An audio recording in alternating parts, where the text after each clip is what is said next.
In this video, I'm going to talk about what must be the most bizarre Senate hearing ever. It was like a post-mortem, like the world had ended and we were just like discussing how it all went down. It didn't feel like anything I've ever seen. So it starts with this strange interaction where the famous psychologist Gary Marcus, for some reason, wants to make sure that the world knows how close he's sitting to the CEO of OpenAI, Sam Altman. Let me just add for the record that I'm sitting next to Sam, closer than I've ever sat to him except once before in my life. And that his sincerity in talking about those fears is very apparent physically in a way that just doesn't communicate on the television screen. Thank you. Communicates from here. You little fanboy. This is the closest I've ever sat to him, except for that one other time. Cool, bro. Now that that's out of the way, let's get down to business. Let's start the U.S. Senate Committee on the Judiciary Subcommittee hearing on the rules for artificial intelligence. Professor Marcus, if you could be specific, this is your shot, man. Talk in plain English and tell me what, if any, rules we ought to implement. And please don't just use concepts. Due to the ensemble of algorithms and protocols and dynamically mapped high-dimensional vector spaces. I'm looking for specificity. Yeah, maybe it's better if we let the psychologist answer this one. Number one, a safety review like we use with the FDA prior to widespread deployment. There you go. Okay, that's a good one. I'm not sure I agree with it, but that's a good one. What else? You didn't ask for three that you would agree with. Oh, next time I'm gonna need to ask for three that I agree with. Okay, now that the artificial intelligence experts have told them how they'd like to be regulated, let's see what the government says about regulating them. I'm interested in this talk about an agency, and maybe that would work. Although, having seen how agencies work in this government. Having seen how agencies work in this government, I'm afraid we just can't help you out with that. I mean, look, I work for the government. I can tell you these agencies, they don't regulate. Okay, can we just pause on that closed mouth smile for a minute? What kind of smile is that? Like, they don't work? Or like, what is that? What are you happy about? They usually get controlled by the people who they're supposed to be watching. I mean, that's just been our history for 100 years. Maybe this agency would be different. I mean, that's just been our history for the last 100 years. Maybe this will be different. So maybe this time's different. I know. There's a 100% chance that we're all going to die. Now we have established that the government doesn't do agencies. And even if we made one, it would just get captured by interests. Any other ideas, Josh Howley? I have a little different idea. Why don't we just let people sue you? Why don't we just make you liable in court? Wow, that was sharp. Dr. Marcus, your response? The plan that you propose, I think, is a hypothetical, would certainly make a lot of lawyers wealthy. All right, let's just do a quick search here on Wikipedia. Yep, I'm an American politician and lawyer. It's always good to follow the money. But I think it would be too slow to affect a lot of the things that we care about. And there are gaps in the law. For example, we don't really Wait, you think it'd be slower than Congress? Yes, I do, in some ways. Really? Well, Do you know that? litigation can take a decade or more. Oh, but the threat of litigation is a powerful tool. Oh, dang, man. He couldn't contain his closed mouth smile anymore. Just had to peel open. It's a good joke, man. You don't always get jokes like that. So a little background on Senator Howley. He's actually one who opened the investigation into both Google and Meta, looking into how they collect and handle sensitive data. So guy knows how to go after the tech bros. And if you were wondering if they were going to do a deepfake moment, of course they did. We have seen how algorithmic biases can perpetuate discrimination. But in fact, that voice was not mine. The audio was an AI voice cloning software trained on my floor speeches. The remarks were written by ChatGPT. Boom, you knew that moment was gonna happen. The classic and what you just read was written by ChatGPT, with probably a little bit of 11 Labs in there to clone the audio. Anyone who was falling asleep, they're awake and zoomed in now. Great job subverting their expectations, Mr. Blumenthal. So that was the inflection point. We're at the top of the roller coaster now, because from here on out, it's like everyone's trying to figure out what this whole thing's about. But now is where everything starts to fall apart, because everybody realizes that these guys want to be regulated, something nobody really expected. And after that, the dynamics were just confused, nobody knew how to play their role right. The senators are like, oh crap, man, I've never,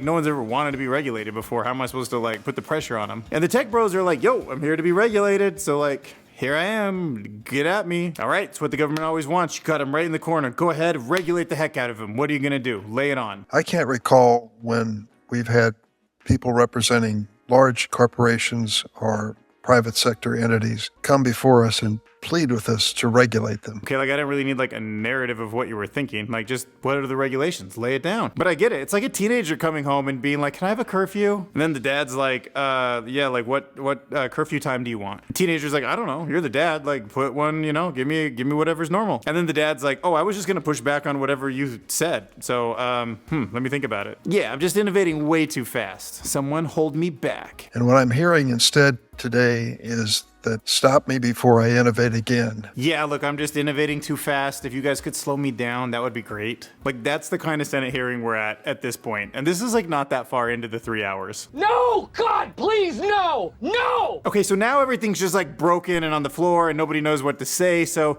they went back to their tried and true square one strategy. Follow the money. Look at that hand on his face. He already looks like defeated. He's like, I don't even know what to do anymore. You make a lot of money, do you?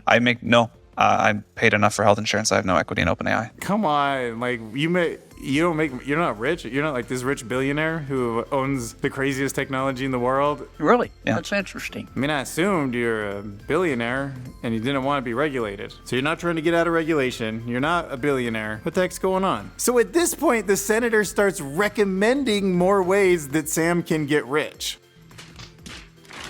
You need a lawyer. You need a lawyer or an agent. I'm doing this because I love it. The whole world's watching right now, bro. You sure you want to tell this guy like how to get rich? This ChatGPT thing, it could be big. If you need some cash, I got some people. I get you an agent. We can get you some money. You can get some money. Then you can bribe me later. I'll explain the whole system to you. And another thing of note, he says, I do this because I love it. This might be the only time I've seen Sam smile in his whole life. He's always like, the heart of AI, deep learning leverages layered artificial neural networks and relentlessly reshapes the contours of knowledge, insights, and intelligence in an ever-accelerating dance of coevolution. So to see him smile like that, he's like, yeah, it feels good to just have health insurance. I get it, man. It makes everybody happy. You feel invincible out there with that health insurance card in your pocket. I get it. At this point, they just decide to take a whole nother tangent and just treat him like OpenAI is a social media company for some reason. Under the law, it exists today.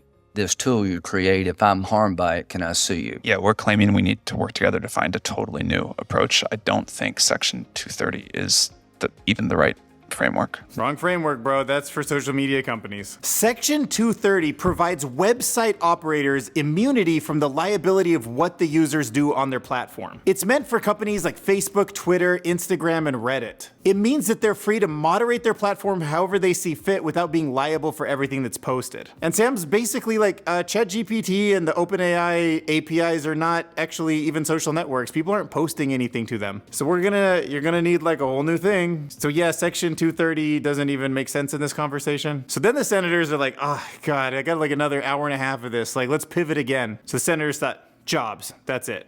Sam Altman, how many jobs is this thing gonna take? I believe that there will be far greater jobs on the other side of this, and that the jobs of today will get better. I don't see how it's gonna make more jobs, but maybe. But the senators are like, oh, thank God, it's not gonna destroy jobs. I'm gonna get reelected.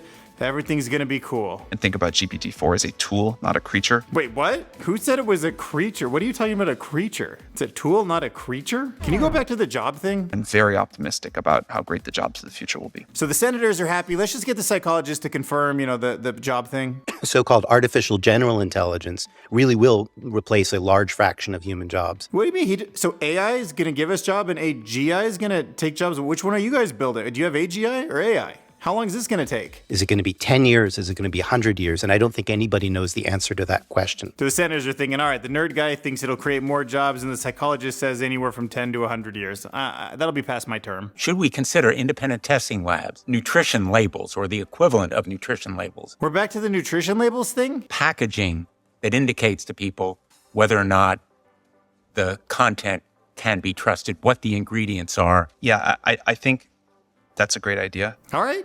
Yeah, so there you go. So Sam Altman says, let's put some nutrition labels on these artificial intelligent large language models and agents that are derived from them. Perfect. Okay, so it sounds like we're probably going to get some nutrition labels. Hey, that's progress. I saw a picture of former President Trump being arrested by NYPD, and that went viral. I don't know. Is that considered harmful? Okay, nobody needed to bring up Trump. Why are you bringing up Trump?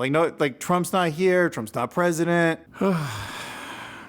All right, here we go. Let's address the Trump deepfakes. Although to be fair, it would have been hard to imagine this going without somebody being like, hey, what about using AI to like make politicians say stuff we didn't say? So Sam Altman, what's your response? I think it'd be a great policy to say generated images need to be made clear in all contexts that they were generated. There you go, put a label on it. It's just like a nutrition fact, just label it up. So now we're down to the last half hour. We know consumers are smart. As long as they have a label on it, everything should be good. So what should we put on this label? Please state which capabilities you'd propose we consider for the purposes of this definition. I think a model that can persuade, manipulate, influence a person's behavior or a person's beliefs, that would be a good threshold. I think a model that could help create novel biological agents would be a great threshold. Like when artificial intelligence starts creating new animals? Okay. Novel, unique, biological, like life. Agents, like Marvin Minsky would say, self-contained decision makers. That's like a creature. Or what, like a human level biological thing? Or you're just talking about like frogs with extra legs? What the heck do you mean we should label it if it creates novel biological agents? No, we're so screwed. Smash that subscribe button.